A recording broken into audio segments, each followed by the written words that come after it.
Sister, welcome board po pala, sister.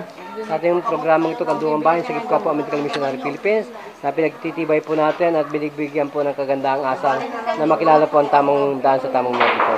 At sa tamang buhay na Diyos, mapapakinggan po natin ito sa ating pong DWBL 1242 Colors Museum sa talapitan po ito ng mga radyo. Muli po, baka po nakachamba tayo. Second ruling po natin, basahin po ang nakasulat dito. Yan. Kung nakikita po ninyo.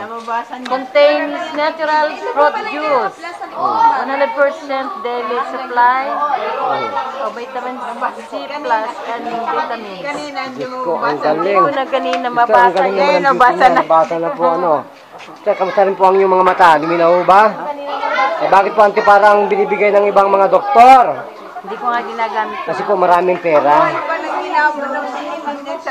niya ginagamit. Kaya ako lang salamin, wala akong pambili. Brother, sa inyo po, lumiwanag po ba? Liwanag pa rin. Okay, yan po, kasamang Tony, Balcon, ang lahat po ng kaganapan sa atin.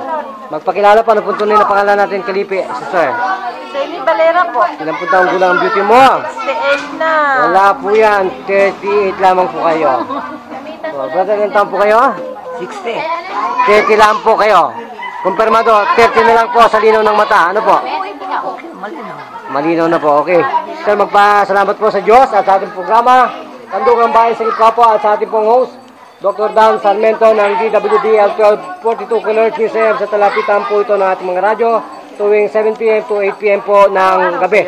Martes po yan, Martes lang. Sa susunod po yan, pag marami na pong sponsor natin, magiging pong araw-araw yan. Magiging pong araw-araw kung tayo po ay makakatulong, tumulong po tayo para po lahat po ng emphysema, asthma, lumalaki pa ang puso, diabetes, nabubulok, yan po ay daglian lang na gumagaling. Naniwala ho ba kayo doon? Okay, sige po. Ipapatuloy po kasamang Tony Falcon at kasamang Dr. Dan Sarmento ang naglilingkod bayan po at nagpapatuloy po ng ating pong bukasyon at agenda. Ito pa rin po ang inyong kaulayo at kabalikat sa lahat ng ating pong ginagawang Medical Mission, Brother Junong Gairin. Sumasatong po lahat. Thank you, sir.